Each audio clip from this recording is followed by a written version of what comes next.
All right. Erik, welcome to the Informed Performance Podcast. Hey, thanks for having me. I really appreciate it. Yeah, of course.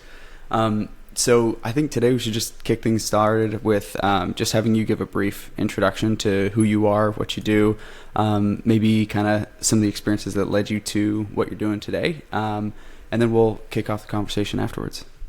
Sure. So my name is Erik Meira. By license, I'm a physical therapist. I've been a physical therapist for about 25 years, although I stopped counting after a while. So mostly I focus on sports medicine is what my passion has always been. Been a clinic owner for a while. My main thing now is education, continuing education for the most part, and then doing a lot of consulting.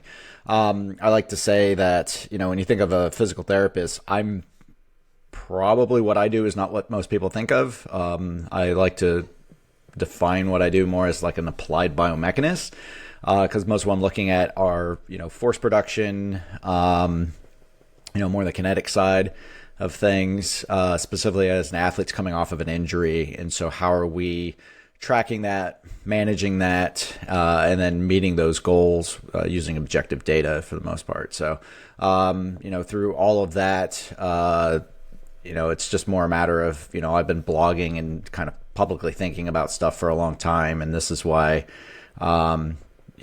people then kind of turn to me as a resource now with all the education stuff that I do. And so I think that's kind of where I'm at with that. Running a podcast on research for well over a decade, PT Inquest can lead to that as well, which, fortunately I've been able to turn that over to Jason Torrey, Chris Gino, and Meg Graham, who are doing a phenomenal job taking that over. So I don't have to deal with that anymore. So yeah. I love it. What had sort of sparked you to share those thoughts like in the early days, kind of over a decade ago? Well, I actually have a blog post coming out on this that I wrote several months ago, and I keep not posting it, but I keep talking about it on podcasts for some reason, where I talk about how I got into the profession, which is I didn't know what physical therapy was, other than seeing somebody like with a catastrophic injury, and then all that work they had to do to get back to the field or the pitch or the court. Typically athletes, but then also, I understood it for general population too, of, you got in a car accident, you fell down some stairs, these types of things. And so my thinking was always, I'm going to take somebody from where they are, and I'm going to use a process of basically exposure, conditioning, all these other things to get them up to where they want to become. And, my background just, interest wise was always physics and math and the basic sciences. And then I really liked weight room type stuff too. Just, I was never, as you can see by my burly physique, I was never a major lifter. It was just something I found fascinating, just kinematics and kinetics and kinesiology and all that kind of stuff. So when I got into the profession, I happened to be going to University of Florida at the time. Their PT school was not very manual therapy based or any of that type of stuff. So I learned, a lot of, neuro and a lot of the stuff that I was kind of expecting coming through physical therapy school. But then when I got out into practice, I was totally dumbfounded, especially an outpatient, as to what was going on. And I would just scratch my head and go, okay, well, that's not right or wrong. That's just not what I do.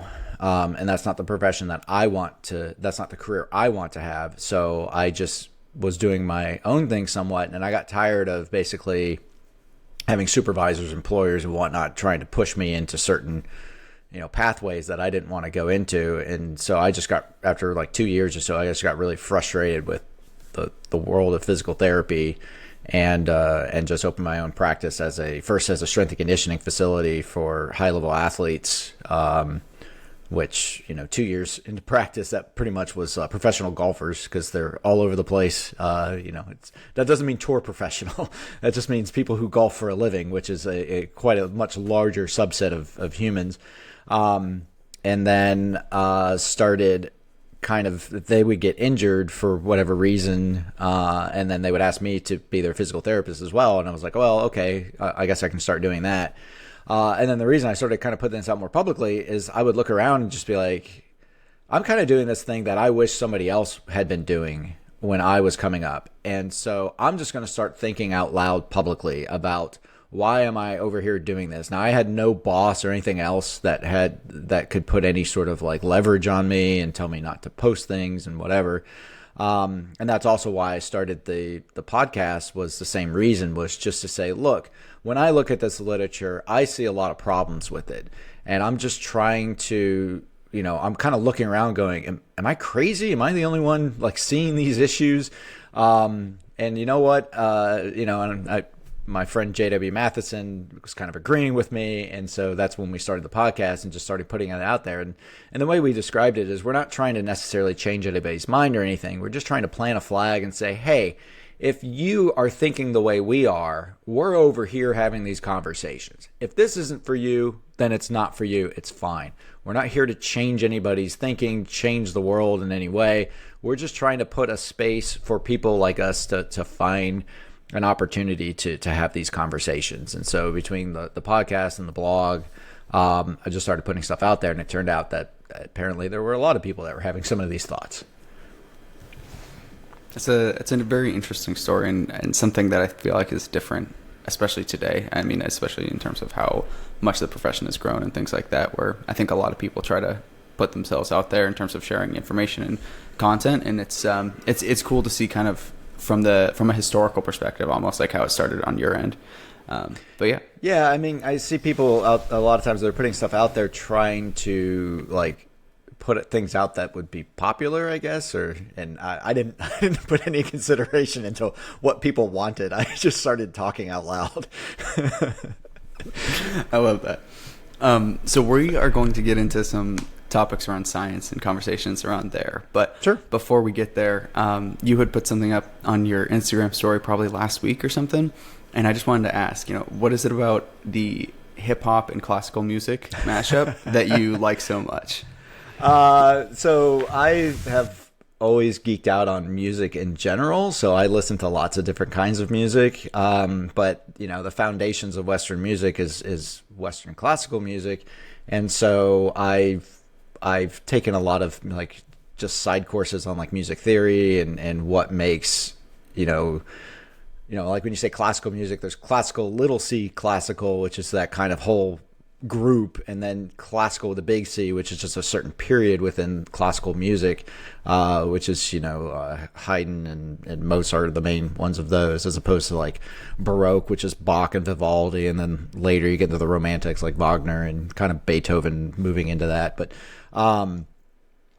I just really geek out on the math of it, which is what I think a lot of people don't realize is most, Western music, well, and Eastern music as well, it's just different. There's different formulas, but it's just these mathematical formulas that they're playing with.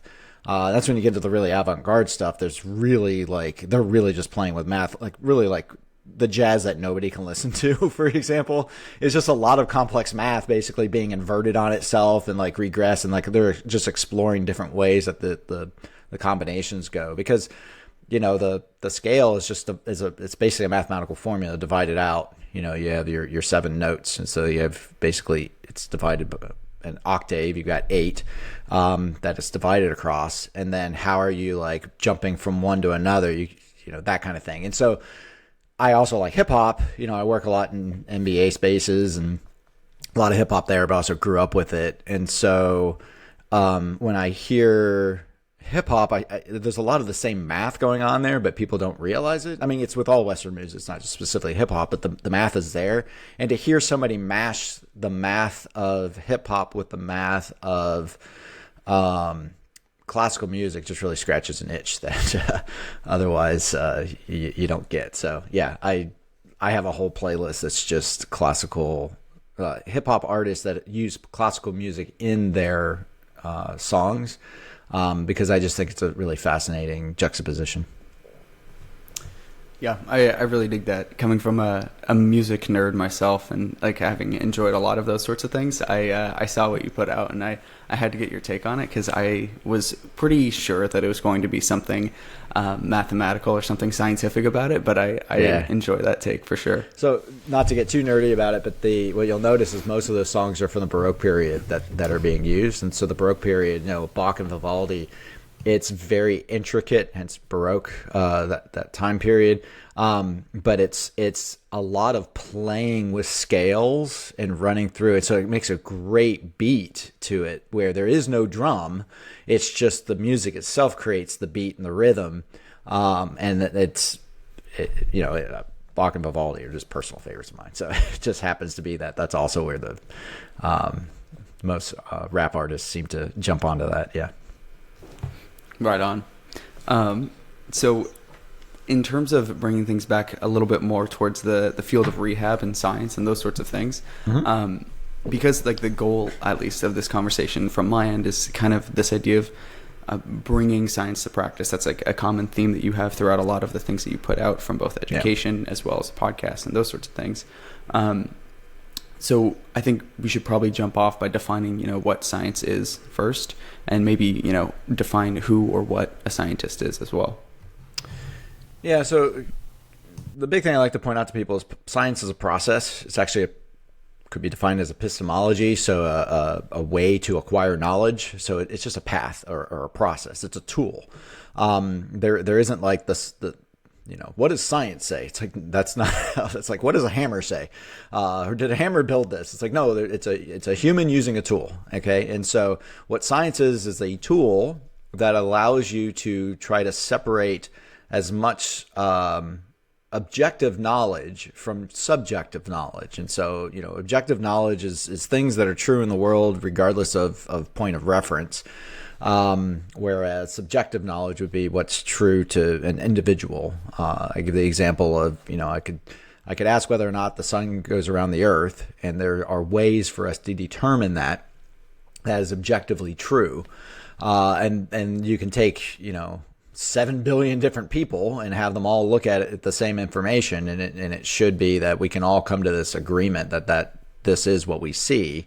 As opposed to, subjective knowledge would be like, my knowledge that I love my wife. There's no way for me to prove that to you or disprove that to you, because that's a very subjective truth. It doesn't mean it's not true, not real, or anything like that. It's just not something that science can really comment on. I mean, Richard Feynman was famous for not even considering social sciences at all a science, because you're dealing with humans, you're dealing with emotions, you're dealing with perspectives. And so I don't necessarily throw it out in that way as much as I like to point out that there are objective truths that we can agree on, but then there's this whole subjective layer when we're interacting with humans that we have to understand and appreciate and see that it is different from person to person. And so from the clinical side, I think being scientific means that you're not disregarding objective truths. You definitely have to reckon with those.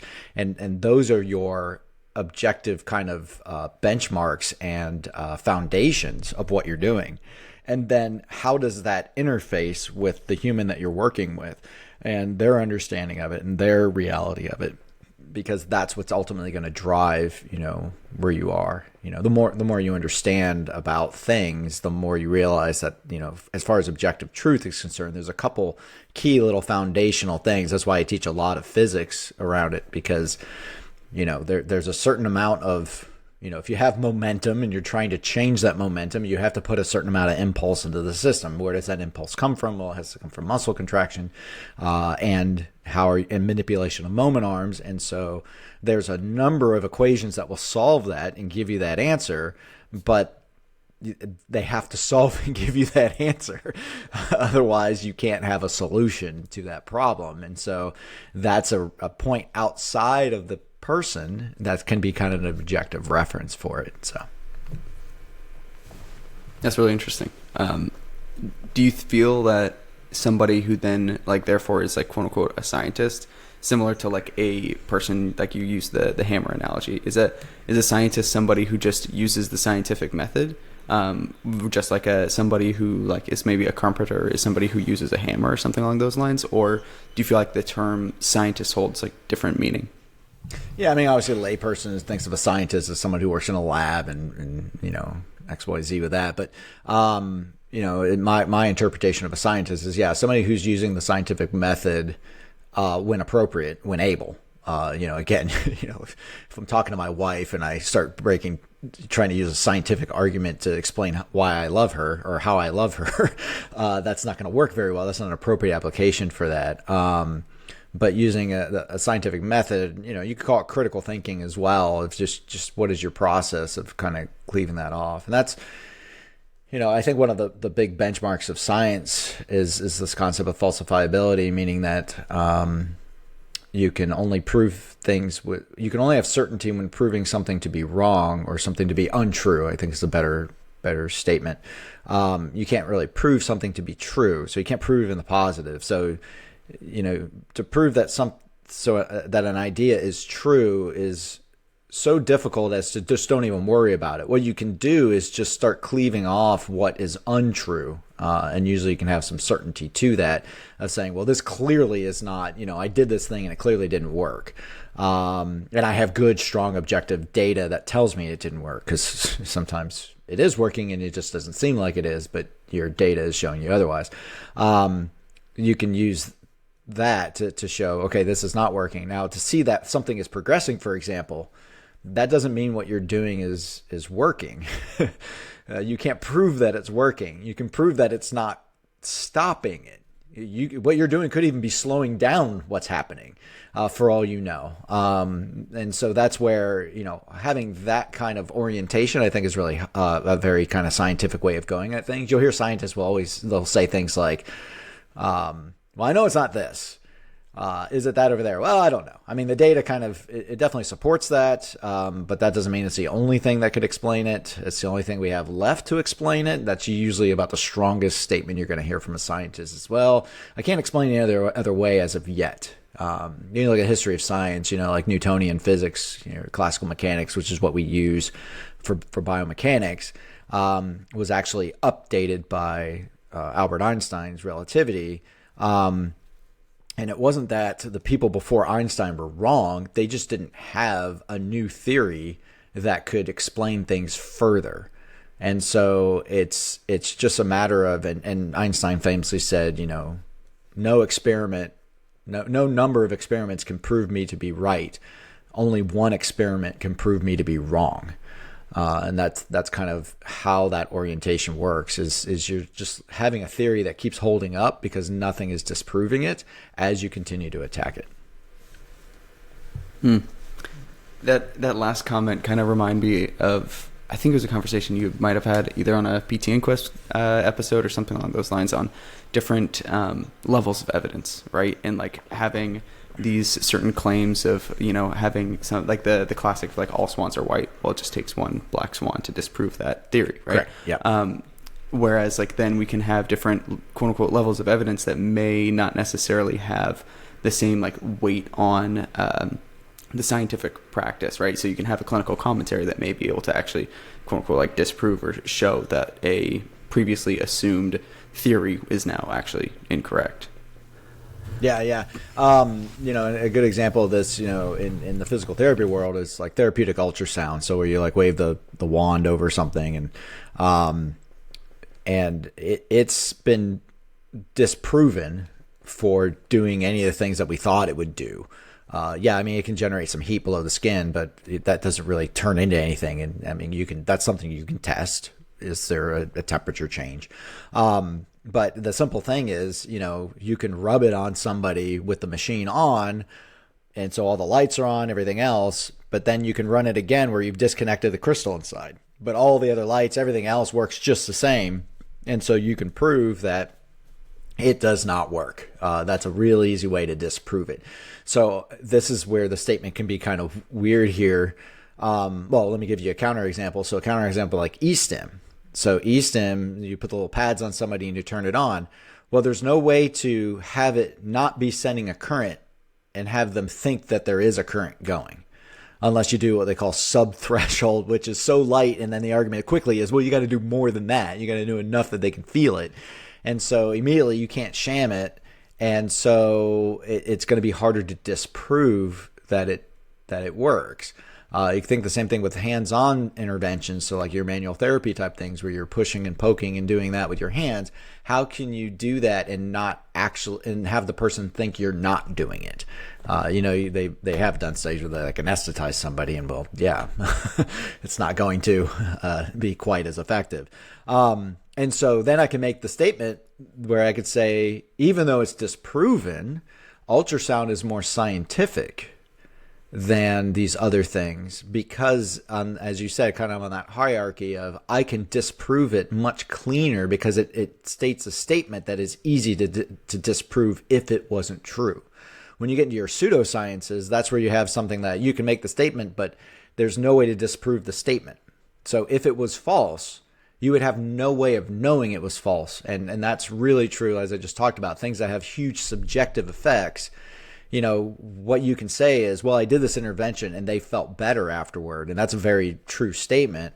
It's just that you can't explain as to why, because any mechanism that you use, all of a sudden it's like that all falls apart fairly quickly on those mechanisms, because you can't pull aside the fact that the person knows they're getting the intervention, and that really strong effect driven from the brain is going to be, that placebo effect, as it's called, is going to be a big factor there. And so those interventions become less scientific than, say, ultrasound, even though ultrasound is clearly disproven. I really like that. It kind of reminds me, we had Judd Kalkoven on the podcast a couple months back, and obviously that conversation was all around causal models and establishing causality between things. Do you feel like those sorts of ideas in terms of like a biological plausibility or some type of causal model is necessary to then like implement within practice? Or do you feel like it's kind of one of those things where you kind of, sometimes clinicians will just be like, well, we'll just test it out and see what happens? Yeah, I mean, let's be honest. In practice, if it works, it works, right?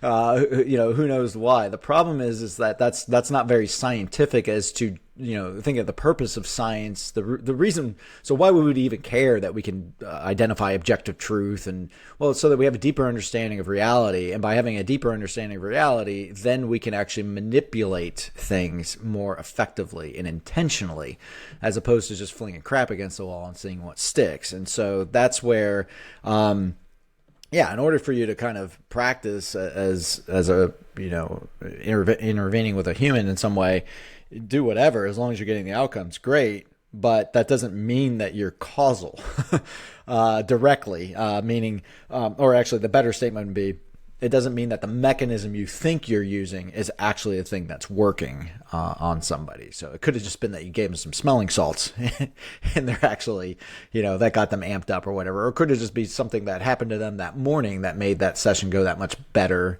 It had nothing to do with you. It had to do with them coming in the state that they were in, for example. But we would be scientific about it so that we can actually drive the research forward. That's what gets really frustrating is when I see research that doesn't actually move anything forward. It just says exactly what I can already tell myself in practice.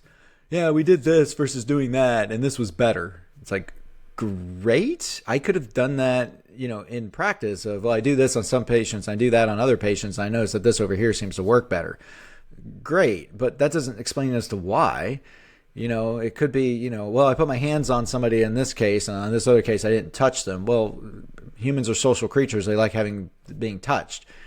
That could be all that there is to it. And it has nothing to do with the actual intervention itself as to all the other mechanisms as to why you selected it, why you're pushing towards it, why you're doing this. And so that's where being scientific as a profession is extremely important, because you can start asking the questions. One of the problems we have is we'll do these things where we'll just like track data and then use that to like answer questions. It's like, first off, you have to have a question before you can answer the question. Okay, so if you're just like tracking data, you can use that as a way to generate a question, but not to answer the question. So once you've generated a question, then you can create a whole new process for answering that specific question. It's really hard to answer any question well. And so you have to be very intentional in that process. And so that's the thing, that understanding of how that process works is really important to see kind of, literature move forward. That's something I get frustrated about looking at the literature. Did podcasts for over 10 years where we're just commenting on our individual articles. And one of the frustrating things we had going into the podcast originally was how circular the literature was. And it's just the same studies kind of rehashed over and over again, looking at it. Well, we're going to look at it this way now. We're going to look at it that way now. It's like, yeah, but you're not actually taking a deep look to look at the mechanisms underneath it. You're just doing the thing that you can do quickly to get published, which I think is what drives it. And so, yeah, we then did it for another 10 years, and we're sitting there going, that's what got frustrating about it. It's like we're making the same comments over and over again about the same literature. It's not moving forward. And that's what could be really, really frustrating. Yeah, as a longtime PT Inquest listener, I can resemble that in terms of hearing a lot of similar tropes over and over. But I mean, it's a very fair statement, right? If nothing changes, then nothing changes, and so you're going to make the same comments about the articles and those sorts of things. But the idea that I very much have resonated with over the years is like that concept of like you have to have a question in order to answer it, or then take a sample or track data. I'll leave the actual textbook out of it, but I had read a quote out of a textbook, and I can't remember the exact phrasing, but it was something along the lines of like addressing the fact that humans are complex beings, right? And so complexity is always at play. And so if you're going to develop a model for a complex phenomena, then likely the models are going to be recursive in some sort of nature. And so the argument was like, if these models are designed to be recursive, it begs the question of like, why theorizing or why creating a hypothesis at all? And I would just be curious to hear what your sort of response to that would be. Yeah. So the example I gave is like, and this gets into like complex adaptive systems, dynamical systems theory, which is kind of the umbrella term that all that lives under, like chaos theory, all that other stuff lives underneath dynamical systems theory as a major model. So like weather phenomena would be the thing. So you think of something like a hurricane, of how complexly massive that is. And the idea though, so the point of this is, we keep trying to study, like as a profession, the analogy would be we're trying to study like, how do you manipulate a hurricane? It's like, well, you don't. It's too complicated. It's too massive. It's too, how do you predict it? And it's the same thing. But where you can have impacts are at the inputs to the system. So what creates the system, what drives the system, not what necessarily controls the system once it's built, but what makes the system emerge. And that's where we can kind of attack it. And so that's, most of my clinical work is just that. I'm looking at, they'll have this athlete. It's like, yeah, we can't figure out why they can't turn left or something. It's like, and they're working on like all these coordination drills and everything. It's like, well, on their left side, they can't decelerate because they don't have enough quad force production on that side. Did you think of just even testing? Because they have a knee injury over there. Did you actually look to test that, force production there? Because then when you test it, it's like 50% what the other side does. It's like, well, start there because otherwise what you're trying to do is you're basically trying to teach a thing, this very complex adaptive system, which is really good at solving its problems that it's presented with, and you're trying to help it solve the problem better. And that's absurd because the system's so much smarter than you are. The problem is that you need to give it a new set of variables to work with. And so that's where you have to figure out, well, what's broken in the input side of things. And so weirdly, the more complicated the system, the simpler the thought process behind it would be. But again, I'll look at research, and the research is going into like the psychological readiness. It's like, did you check a quad index before you started working about whether they had a good relationship with their father? I mean, it's, why did you make it so hard? That's the thing that, again, I like to say, when people say, well, it's not that simple. It's like, yes, but it's at least that simple. Meaning you got to sort that part out first. And so don't make it harder than it has to be until And I guess maybe that's just the way my brain works, is when I work with an athlete, I'm sitting there going, why is this so hard? This shouldn't be so hard. Where's the simple thing that I'm missing? And so that's always, and I've been doing it long enough that I know the kind of spots to go look. I bet you there's this here. And honestly, this is especially like consulting, like on a, professional athlete, for example. The first thing I do is I take an injury history, because my first assumption is that this was not sorted out. And what I'm looking at is an athlete that's 10 years into their career, and they've collected a bunch of different little injuries, and as insanely advanced as this organism in front of me is, and as insanely adaptive as this thing is, it's just a house of cards at this point. And it basically has been constrained to the point where it only has one solution to every problem. And so what I need to do is kind of free that up by finding where these little issues are. And that's where, a lot of the work that I do, we're doing these conferences now based around rehab. And, it's open to physical therapists, athletic trainers, sports performance, and sports science.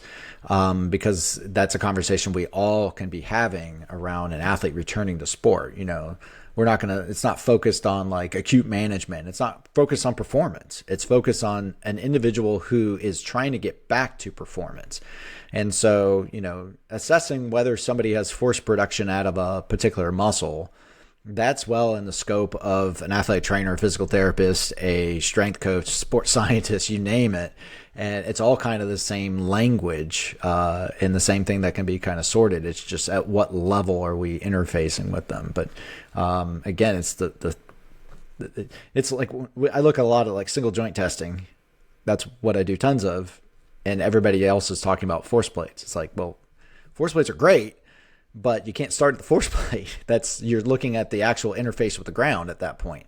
I'm talking about what's happening before they're going to interface with the ground.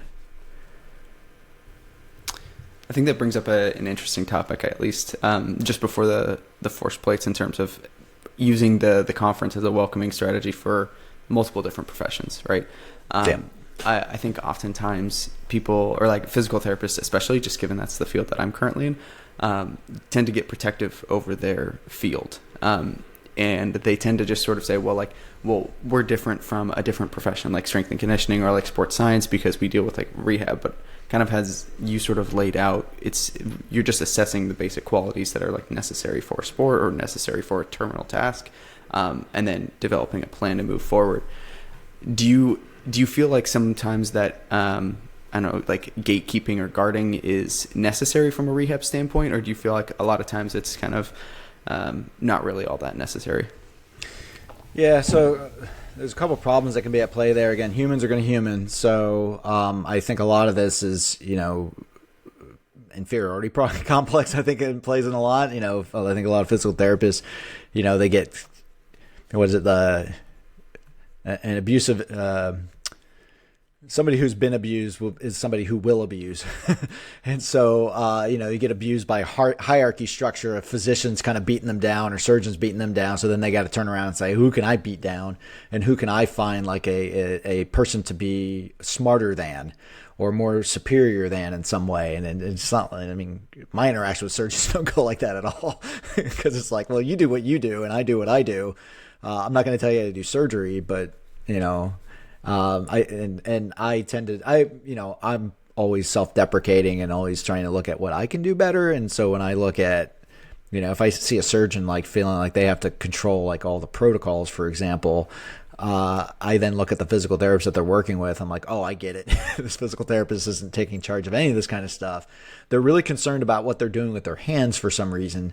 And I think that's where, and so like when we look at our scope of practice type stuff in physical therapy, we fight for things like dry needling and things like, the ability to do high velocity manipulations and stuff. And it's just like, that's not, in my opinion, I like to point that out. And this, maybe I'm in the wrong profession, but that's not what defines the profession in my view of it. If the majority of the profession thinks otherwise, which I think maybe it does, maybe that is how you define the profession. I'm the odd one out. But, that continuum, as we talked about, of like, we're just assessing a joint's ability to take force, generate force, tolerate, receive force. The difference in my mind, when we look at like your athletic trainers, physical therapists on kind of the medical side versus your sports performance, strength coaches, and sports scientists really bridge all of it. On the more performance side of things, is that what the medical side is looking at is we have an injured structure, an injured thing, and that could just be something that is painful. Okay, so what we're going to do is actually, from our perspective, we're testing this from a safety perspective of, well, how much can it take? How much can it generate? It's the same question. It's just in a different population. Okay. Now, as that person is like, okay, well, it's not like dangerous to load this anymore. It's just a matter of this is all it can take, and we need to work it up from here. That's where it really kind of can shift over. And so, as a physical therapist, when I'm working in that continuum, what I'm doing is I'm defining the box that I want everybody else to stay out of. That's pretty much all that my job is. And so I'll do a testing battery and go, okay, when they go any higher than this, the system gets really unhappy. Whether it says ouch, whether it just it could start swelling, it could start reacting in some way, or I just know tissue healing considerations. This just shouldn't be loaded beyond this quite yet because it's not ready for it. I just create that box, and then I take that box over to, and again, in the setting I'm working in, typically I'm working with strength coaches who are damn good at their job, and I just go, here's the box I don't want you guys to go into, but here's all the other stuff that we want to kind of go at. But then as we go further along, that box shrinks very, very small. And actually I start saying, I want you to get all up in that box because here's the stuff that I'm trying to stimulate. And here's the ways that I think are best to stimulate it. And then I get feedback from them. And a lot of times there's a lot of back and forth of, especially if I'm working with a team, that strength coach knows that player much better than I do. And they're going to know much better ways to get that outcome that I'm looking for from them, just from the personality side of things. And so, but that's where there's that overlap. But, what should be quickly apparent is, especially with a really high level athlete, I can't do my job without the help of a sports performance. And we're both doing the same job from that perspective. It's just am I helping give them ideas and kind of guidance through that sticky process of a very particular injury that they're dealing with. Yeah, I can very much appreciate that perspective because I think a lot of times it is one of those things where it's like a protection type of thing of like stay away from like this box that I perform and those sorts of things that I do. And I mean, for some reasons, like maybe a rehab professional had a poor experience or whatever, and like giving the surgeon example, it's like, well, look at the rehab professional that they're working with. Like, okay, cool, makes sense. But I think also a lot of times that can be taken either out of context or just taken completely, and like that's now that person's identity of like, this is how I operate and this is the only things that I do, and then there's nothing else that anybody else can do to like come in to this box and assist because I'm the professional or something along those lines. But yeah, I mean, let's be honest, there's a lot of crazy stuff going on out there in the sports performance world and the physical therapy world, and this is why I used to get into, I don't want to say arguments around that, but I used to get into like, let me see if I can change this or change that about it. But what I found was we can all agree that forced expression is a thing that's required. I mean, that's regardless of what your viewpoint of the world is, that's a hard reality. Again, that's an objective truth we can all kind of settle down to and say, yeah, this has to happen. And so typically when I'm working with somebody, I don't really care what their approach is, or what their worldview is. It's like, all right, well, this is the thing that we're going to be judged by, is the ability to do this. And so here's a test that we're all going to agree, test exactly what we're talking about. And here's the number on it. Here's the number on the other side as just a reference point. Whether that's a good reference point or not, it's a completely different conversation, but we're going to start with at least a starting point. And so let's see this change happen here. Now go do however you define being effective to change that. But you know what? In 2 weeks, we're going to assess it again and see, did that number move? And if the number moved, I really don't care. This is where we get into effectiveness versus efficacy. So effectiveness could be, you give them a massage and a nice conversation, and all of a sudden they're generating more force. Okay, sure. That's not exactly going directly at the problem I would have thought, but maybe it is. I don't know. I don't get into those conversations. It's just a matter of, hey, as long as it's moving forward, we're happy. As things tend to stall out, then it gets to the point where, all right, well, we need to address this directly now of how do we condition them to take this exact load. And usually, again, regardless of the person I'm talking to, they're gonna recognize that and work towards that. Again, the diversity of thought in a profession, I'm very appreciative of, especially dealing like with elite sports. There's a diversity of athlete who has a diversity of thoughts. And so you need a provider that can interface with them. And typically there's some diversity within a team's structure of providers.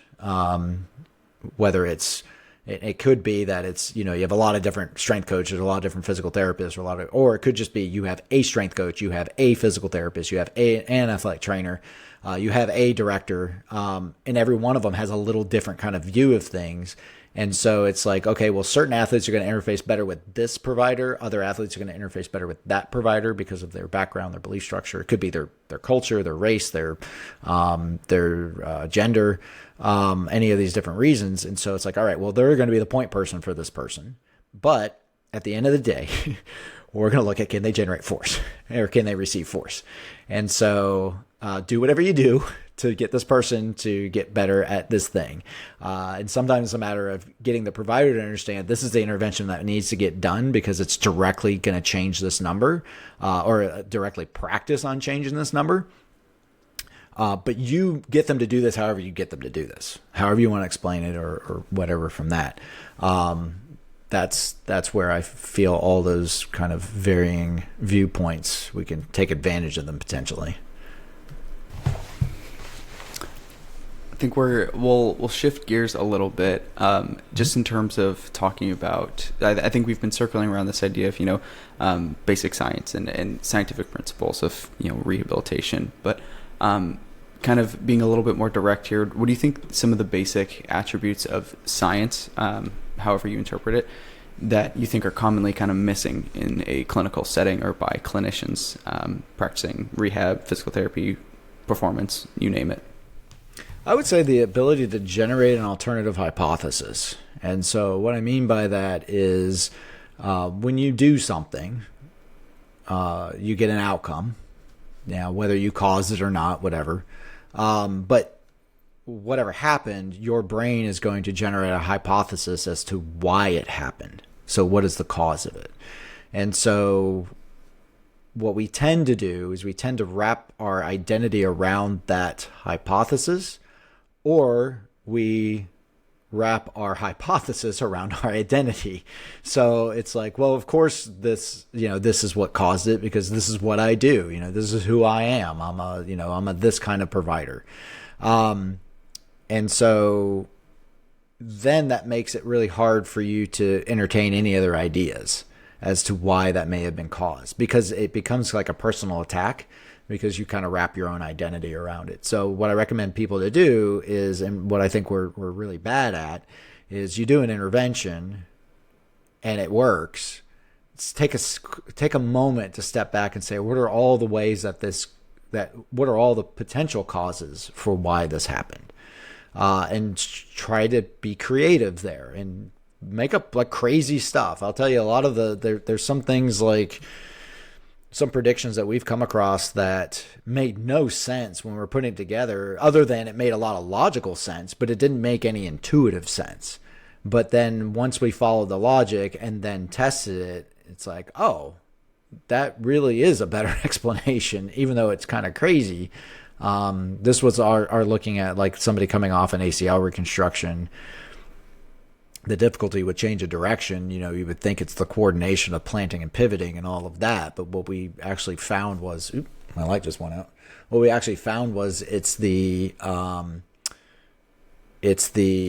ability to decelerate going into the planting and pivoting. So weirdly, it's not the plant pivot leg that's going to have the challenge. It's going to be the deceleration leg. And that's exactly what we find when we do, like really high velocity, like a 505 test is a great example, where we find that the system breaks down, but it breaks down opposite to what you would predict it would do, unless you have a hypothesis that the deceleration is the hard part, not the planting and pivoting.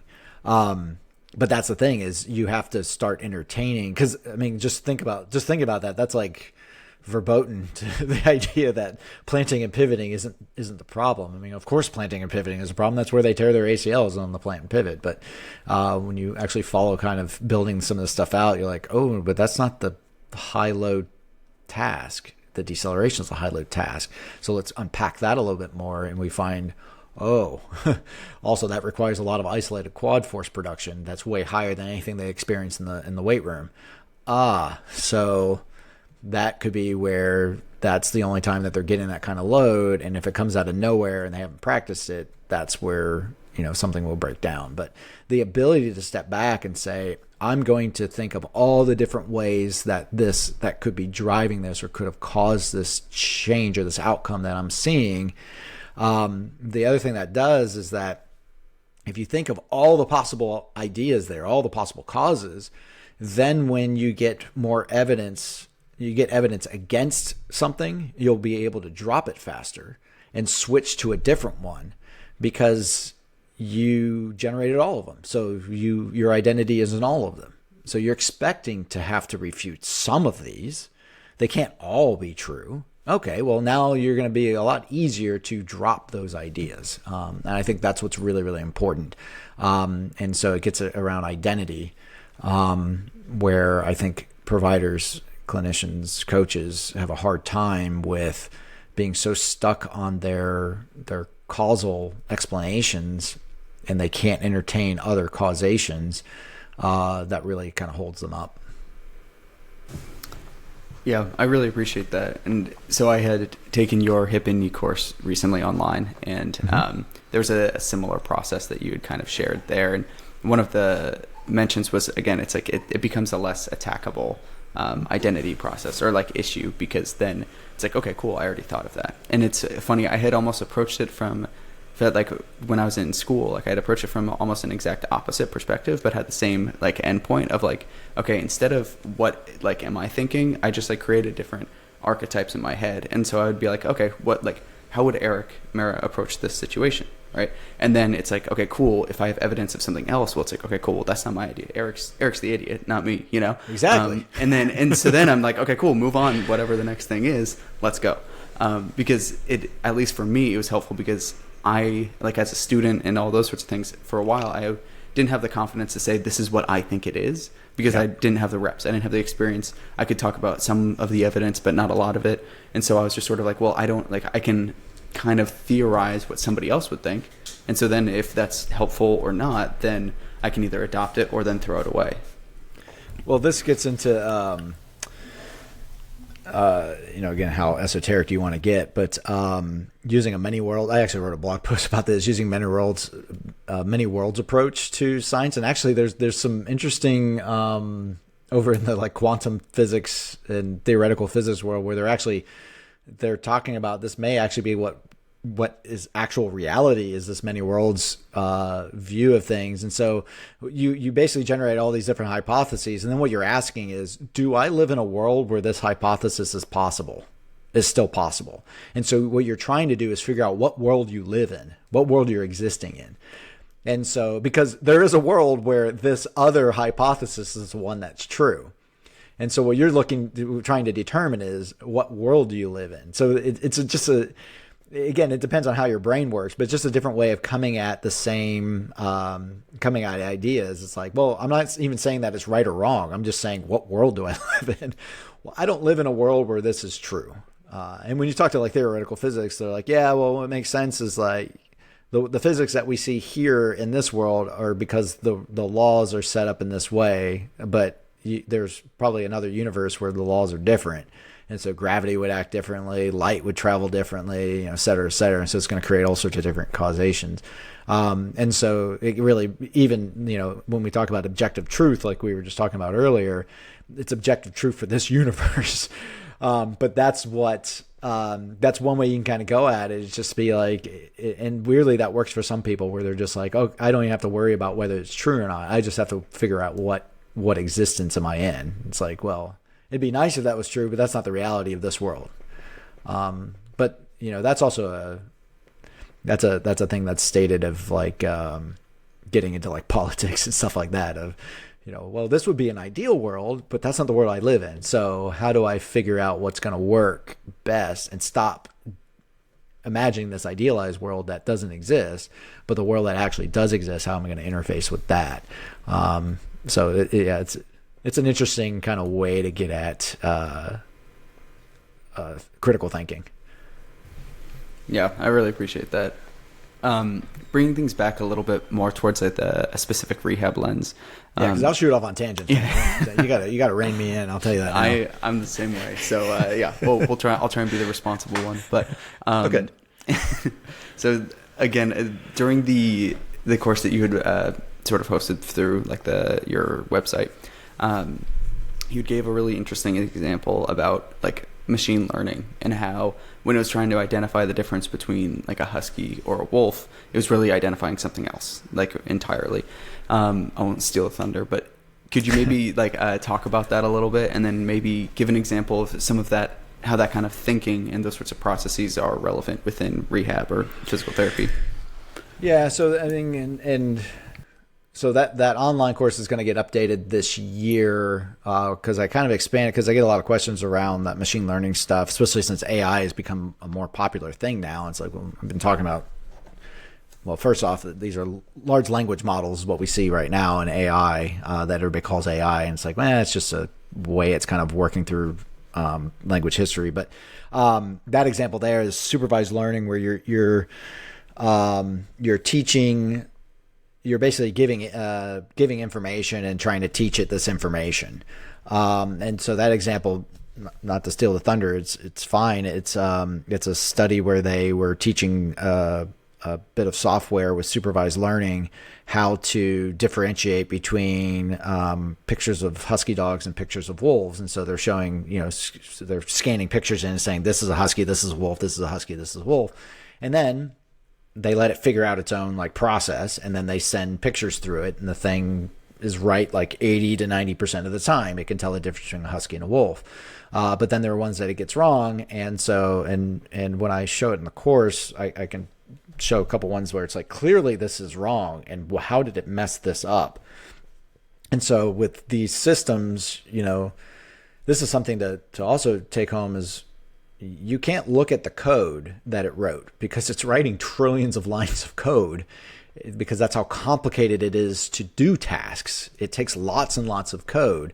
And so all what you can do is you can ask questions to the algorithm and have it look into its own policy to figure out what it's doing. And so in that example there, when they asked it to get rid of anything that it didn't find useful to determine whether it was a husky or a wolf, it gets rid of the animal entirely. And what you realize is it's looking at the background. It's looking to see if there's snow or not snow in the background, because of the behavioral characteristics of those two different animals. A wolf is a wild animal. Pictures of wolves are going to have snowy backgrounds because it's easier to see a high contrast environment. You're going to see the wild animal easier and get a picture of it. Whereas a husky, it's like, there's a dog. You don't have to see it against any background. It's tied up in the backyard, and so you just take a picture of it.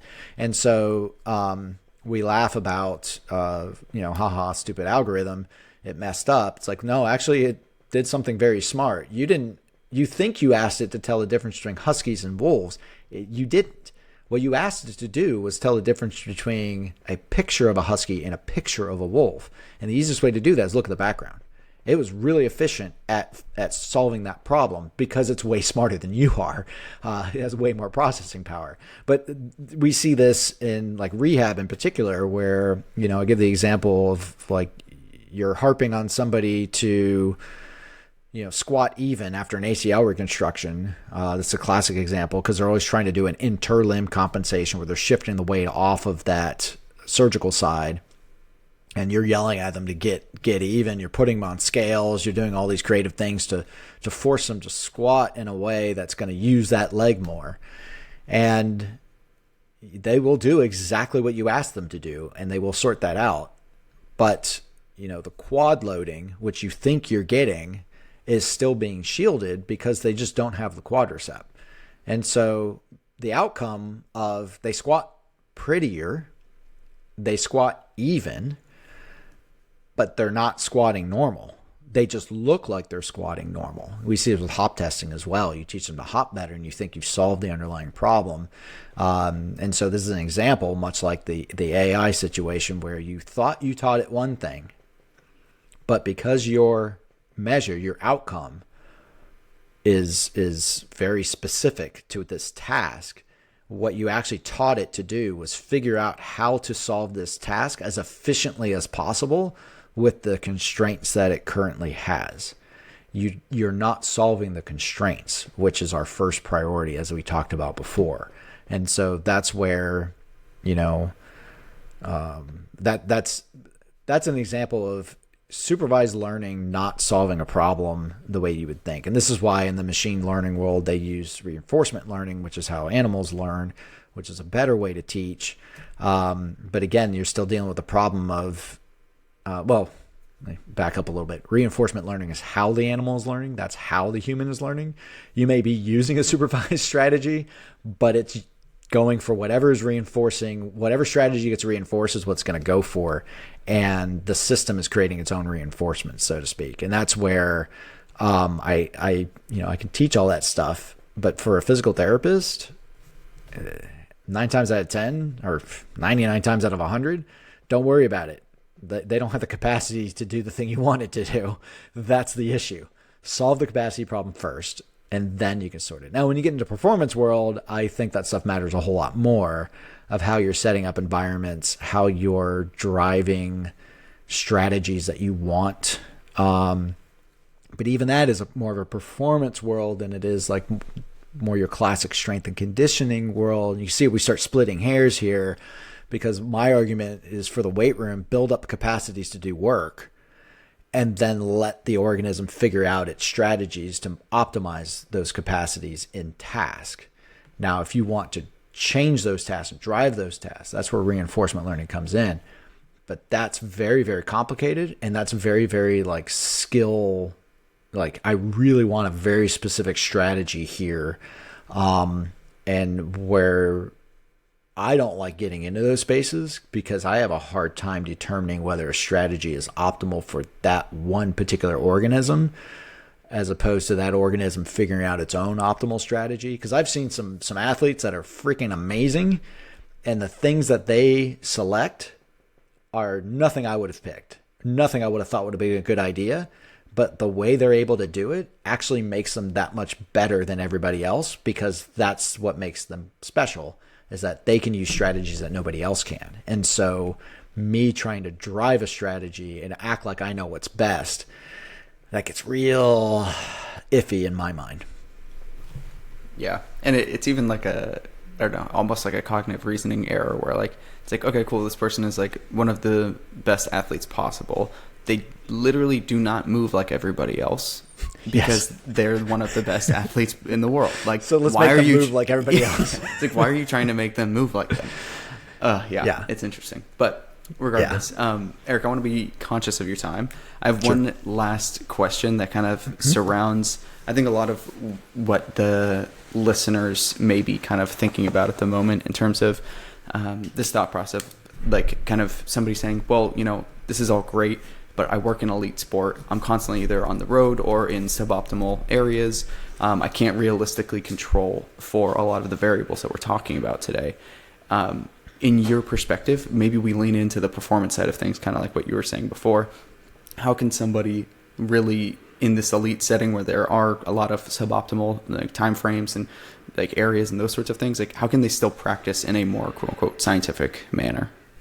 I think the easiest thing is creating a dichotomy of task versus capacity and thinking in that mindset. So a lot of what you're doing, from the performance side, again, as I mentioned before, is building capacities to do a task. We get too stuck on, is it the task itself? Am I doing the task itself? And looking for task transfer. Because first off, doing it in a slow, controlled way is already not the task. So stop trying to recreate the task in a slow, controlled way. Your force vectors are nowhere near the right angles, even, let alone magnitudes. It completely changes the system. This is like those gravity eliminated treadmills. They're great, but that's not running. The biomechanics completely change once you're supported by that. So it's not running until you actually are dealing with your body weight at a certain, load profile at a certain speed, et cetera, et cetera. But so to the point of that being, don't get too worked up about whether you're creating the task that you want. Look to see, are you creating the capacity demand, either from a maintenance perspective, which a lot of times on the road or whatever, it's just like, I just need a reminder dose of this. And so finding what's that, you kind of get that 80-20 rule, I think, is really important too.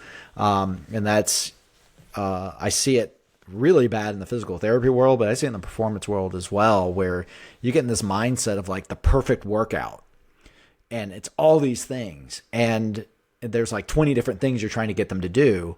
And so you have this kind of all or nothing view of it sometimes. And so you start on the process, and then what ends up happening is you don't complete it. And then you're frustrated you didn't complete it, but you didn't realize you started on a bunch of things that probably weren't going to do all that much. You want to focus on that 20% that gives you the 80% of results, whether that's real or not, but that's the 80-20 rule. And I have these conversations all the time with providers. It's like, well, what do you think is the 20% that's important here? And a lot of times they're dumbfounded by the question. They're like, it's all important. It's like, well, yeah, but how can you be more efficient? So how can you create a hierarchy here where you say, this is the stuff that has to get done. Now, what else can we kind of add on after, if we have time, or we had a motivated athlete that wants to do that much more? In season, most athletes, they want to play the sport. And so what you're doing from that performance side is just looking for, and this is where the concept of like slow leaks. You have an athlete with an injury history, so look for that slow leak, that if you don't keep an eye on this one thing, it's going to get worse and worse over the season. So they have an old ankle injury or whatever, and so evert or strength just kind of bleeds off on this athlete. And so that's going to be the thing that you're going to just keep kind of testing that and tracking that. You may have, pretty much every athlete can be doing some sort of compound lift, one to, depending what your season is, what your sport is, whatever. It could be as a warm up for sport. It could be as an off day. Just, we're going to do a lift just to remind ourselves that we can handle this kind of load.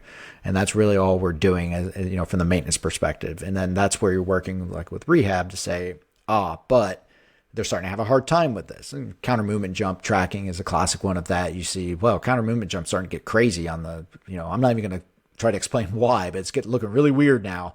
All right, well, let's kind of pull them aside and let's look. Are you having an issue with this type of movement? How about that type of movement? Just your kind of basic core lifts.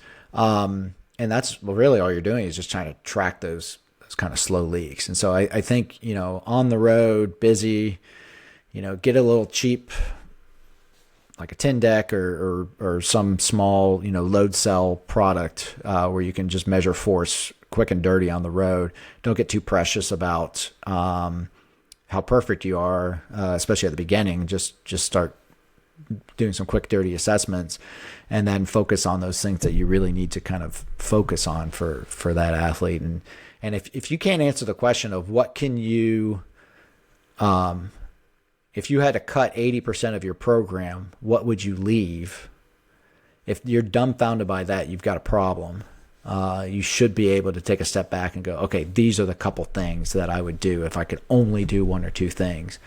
I think that's probably the best advice I can give to people, because, especially when you're dealing with higher and higher level athletes, they don't have time or the attention span typically to do a full program. Don't make your program too precious. Or fragile, I think is the way it's sometimes put. Don't let your program be that fragile that the slightest little variation of it completely breaks it. Luckily, the human body isn't that fragile. Yeah. Erik, I love that. I think that's a great place to wrap up. So, in terms of anything that you want to let the listeners know about, I know you've got a couple conferences that you're heading up and those sorts of things. But if there's anything else you want to share with the listeners, where they can get in touch with you, all those sorts of good things, have at it.